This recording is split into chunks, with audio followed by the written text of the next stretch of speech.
Hello learners, I Narendra Kaur from Guru Nanak Girls College, IGNOU Study Center 2206। आज हम assignment की details के बारे में डिस्कस करेंगे, जिसमें मैं आपको असाइनमेंट को कैसे डाउनलोड करना है, उसके साथ क्या क्या अटैच करना है, ये सारे इम्पोर्टेंट पॉइंट्स बताऊंगी। तो सबसे पहले हम देखेंगे कि आपकी असाइनमेंट की वेटेज कितनी है। तो 30% आपकी असाइनमेंट की वेटेज होती है टोटल 100% में से। आपने अपनी करंट सेशन की असाइनमेंट को ही डाउनलोड कर उसको सॉल्व करना है, और किसी सेशन की अगर असाइनमेंट आप सबमिट करवाते हो तो वो इनवैलिड मानी जाती है। असाइनमेंट आपकी हैंड रिटन ही होनी चाहिए। कॉपीड असाइनमेंट के आपको 0 अवार्ड मिलेंगे। आपने जब अपनी असाइनमेंट सबमिट करवानी है तो उसके साथ डाउनलोडेड असाइनमेंट, आपकी आईडी कार्ड की कॉपी और एक आपने एक्नॉलेजमेंट स्लिप, आपने ये 3 चीज़ें उसके साथ अटैच जरूर करनी है, और उसको अच्छे से प्रॉपरली बाउंड करना है एक फाइल के अंदर। और अपनी असाइनमेंट सिर्फ आपने अपने स्टडी सेंटर पर ही सबमिट करवानी है। सबसे पहले हम देखते हैं वेटेज ऑफ असाइनमेंट, जो अभी मैंने आपको कहा है कि 30% आपकी असाइनमेंट की वेटेज आपको मिलती है। तो थ्योरी एग्ज़ाम की वेटेज आपकी 70% होती है और असाइनमेंट की वेटेज आपकी 30% होती है। इसको हम एक एग्जाम्पल के थ्रू समझते हैं। सपोज अगर आपके मैक्सिमम मार्क्स एक सब्जेक्ट के 100 हैं और आपने टर्म एंड एग्जामिनेशन में 60 मार्क्स लिए हैं आउट ऑफ 100 में से, तो वो आपके 60 मार्क्स डीएमसी के अंदर ऐड नहीं होंगे, उसका 70% आपका ऐड होगा। तो 60 का 70% हमारे पास 42 मार्क्स, 60 मार्क्स ऐड नहीं होंगे, आपके डीएमसी में 42 मार्क्स ऐड होंगे। और ऐसे ही असाइनमेंट में अगर आपकी असाइनमेंट 100 मार्क्स की है और उसमें से आप 50 मार्क्स ले रहे हो तो 50 मार्क्स ऐड नहीं होंगे, इसका 30% आपका ऐड होगा। तो 30% ऑफ 50 इज इक्वल टू 15। तो 15 मार्क्स आपके डीएमसी में, फाइनल जो डीएमसी आपके बनकर आती है वहाँ पर ऐड होंगे। तो टोटल आपके मार्क्स बन जाएंगे 42 थ्योरी में से और 15 आपके असाइनमेंट में से। तो टोटल आपके बन गए हैं 57। आउट ऑफ 100 में से आपको सिर्फ 57 मार्क्स मिलेंगे। तो इसलिए अच्छे से आपने प्रिपेयर करनी है असाइनमेंट, ताकि असाइनमेंट में से आप ज़्यादा मार्क्स लेकर अपनी जो परसेंटेज है उसको और ज़्यादा इंक्रीज़ कर सकते हो। नेक्स्ट पॉइंट है कि आपने करंट सेशन की असाइनमेंट को ही सॉल्व करना है। तो पहले तो इसको कहाँ से डाउनलोड करना है। तो डाउनलोड करने के लिए आपके पास इग्नू की वेबसाइट है, दैट इज़ www.ignu.ac.in।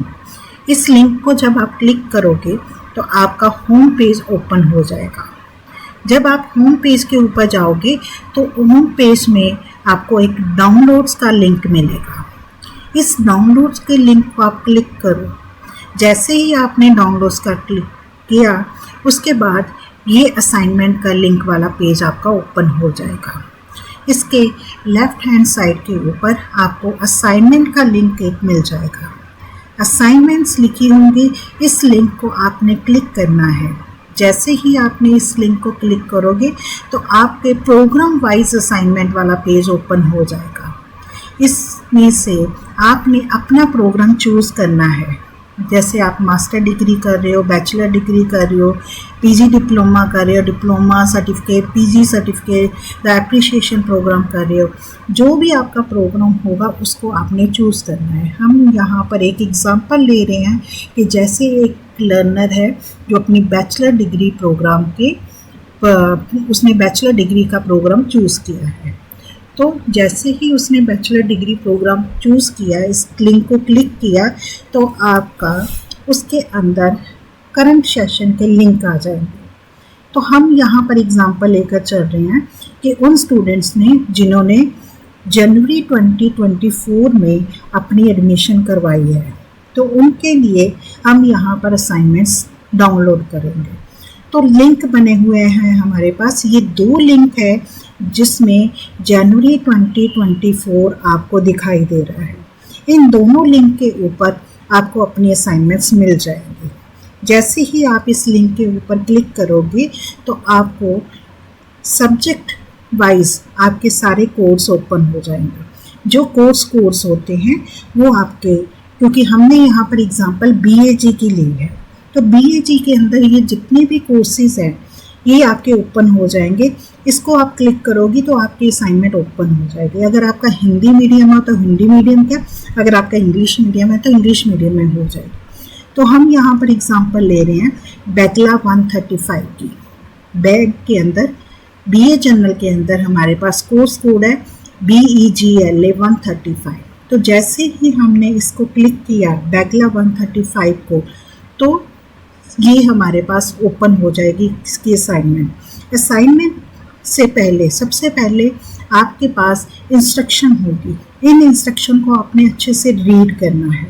इस इंस्ट्रक्शन के ऊपर सबसे पहले फिर से आपका करंट सेशन लिखा होगा, लास्ट डेट आपकी लिखी होगी सबमिशन की कि कब आपने अपनी असाइनमेंट को सबमिट करवाना है।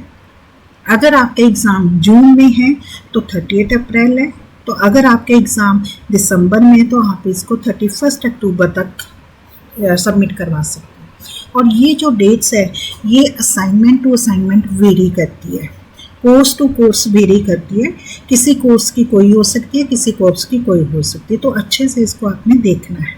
साथ में ही आपको ये नोट भी मिलेगा जिसमें लिखा हुआ है कि आपकी ये प्री कंडीशन है कि आपने असाइनमेंट थ्योरी एग्ज़ाम देने से पहले उस सब्जेक्ट की असाइनमेंट आपकी सबमिट होनी चाहिए, अदरवाइज़ आपको एग्ज़ाम में अपीयर नहीं होने दिया जाएगा। नेक्स्ट, आपके पास ये असाइनमेंट ओपन हो गई। इस असाइनमेंट ये आपको क्वेश्चन पेपर के जैसी लग रही है, तो ये सॉल्व भी आपने क्वेश्चन पेपर जैसे ही करना है। इसके ऊपर जो भी इंस्ट्रक्शन दी हुई है, मार्क्स दिए हुए हैं, उन मार्क्स को ध्यान में रखकर आपने ये असाइनमेंट अपनी अच्छे से अच्छी हैंड राइटिंग के अंदर सॉल्व करनी है ताकि ज़्यादा से ज़्यादा मार्क्स इसमें आप ले सको। Assignment must be handwritten, आपकी असाइनमेंट हैंड रिटन होनी चाहिए। अभी हमने देखा कि आपने अच्छे मार्क्स लेने हैं। अच्छे मार्क्स लेने के लिए आपकी असाइनमेंट बहुत ही नीट एंड क्लीन वे में आपने उसको तैयार करनी है। सारे क्वेश्चंस करने हैं विद इंस्ट्रक्टर, जैसी भी इंस्ट्रक्शन दी हुई है उसके अकॉर्डिंगली आपने क्वेश्चन को प्रिपेयर करना है। अपनी वर्डिंग और अपनी हैंड राइटिंग में उसको आपने लिखना है, क्योंकि इससे आपको हेल्प होगी आपके एग्जामिनेशन में भी, आपकी स्टडी भी हो जाएगी और कुछ जो क्वेश्चन है वो आपके एग्ज़ाम में भी आ जाते हैं। कोई भी सॉल्व असाइनमेंट आपने बाय नहीं करनी है। आपको बहुत मैसेज आएंगे कि आप बाय कर लो, 50 रुपीज़ में है, 100 रुपीज़ में है, 200 रुपीज़ में आपको PDF बनी बनाई असाइनमेंट की मिल जाएगी। तो प्लीज़ आप उनको बाय ना करो, आप अपनी वर्डिंग में आप उसको सॉल्व करो, पढ़कर आप अच्छे से उसको सॉल्व करो। कॉपीड असाइनमेंट जो आपकी एक दूसरे से कॉपी, फिर वही मैं कह रही हूँ, जो सॉल्व असाइनमेंट होती है वो कॉपीड हो जाती है, क्योंकि वो हर एक को बेचते हैं। तो सेम होगी तो नेचुरली है, तो उसमें आपको वार्ड क्या मिलेंगे, 0 मिलेंगे। फोटो कॉपी नहीं होनी चाहिए, ना ही आपकी असाइनमेंट का प्रिंट आउट होना चाहिए, वो अलाउड नहीं है। सिर्फ हैंड रिटन असाइनमेंट ही अलाउड है। सिंपल A4 असाइनमेंट शीट आपने यूज़ करनी है अपनी असाइनमेंट को प्रिपेयर करने के लिए। अब जो 3 चीज़ें आपने अपनी असाइनमेंट के साथ अटैच करनी है जब आपने अपनी असाइनमेंट को सबमिट करवाना है, वो कौन सी है? सबसे पहले प्रिंट आउट, जो भी आपने अपनी डाउनलोडर असाइनमेंट, अभी जो हमने एक एग्जांपल ली थी बैगला 135 की, तो वो क्वेश्चन पेपर, वो डाउनलोडर असाइनमेंट आपने जो आपने क्वेश्चन किए हैं, प्रिपेयर किए हैं, उसके साथ इसको अटैच करना है। सेकंड, आपकी ID कार्ड, उसकी फ़ोटोकॉपी, जहाँ अगर आपके पास ID कार्ड नहीं है तो आपने एडमिशन स्टेटस अपना निकाल कर वो अपने असाइनमेंट के साथ लगाना है। जितनी भी असाइनमेंट्स होगी उन सब के साथ एक एक लगाना है। अगर आपकी 8 सब्जेक्ट है तो 8 ये आपने सेट बनाने हैं। नेक्स्ट थर्ड जो मेन इंपॉर्टेंट है that is acknowledgement slip. Acknowledgement slip इसको आप सबमिशन स्लिप भी कहते हैं। ये 2 पार्ट्स में डिवाइड होती है। दोनों पार्ट्स आपने अच्छे से इसको फिल कर वहाँ पर सबमिट करवाना है। इसको हाफ टीयर ऑफ कर हम आपको देंगे, वो आपकी असाइनमेंट का एज सबमिशन प्रूफ होगा। प्रॉपरली बाउंड होनी चाहिए आपकी एग्जाम्पल। ज़्यादा स्टेपलेस पिन नहीं लगानी है, अदरवाइज़ वो निकल जाती है। पिन पेज फाड़ देती हैं, आपके पेज फट जाते हैं, फिर वो पेजेस पता नहीं चलते कि कहाँ है, किस फाइल के साथ अटैच थे। अगर आपने उसको पेजेस को अच्छे से टाई करना है तो स्टेपलर पिन्स की बजाय आप उसको थ्रेड या टैग के साथ टाई करो। हर एक सब्जेक्ट की असाइनमेंट को आपने सेपरेट फोल्डर और फाइल में डालना है। सपोज अगर आपके 4 सब्जेक्ट हैं तो आपने 4 सेपरेट फाइल्स लेनी है और उसके सेट बनाकर आपने डालने हैं। अगर आपके 8 हैं तो 8 आपकी अलग अलग से असाइनमेंट के सेट बनेंगे।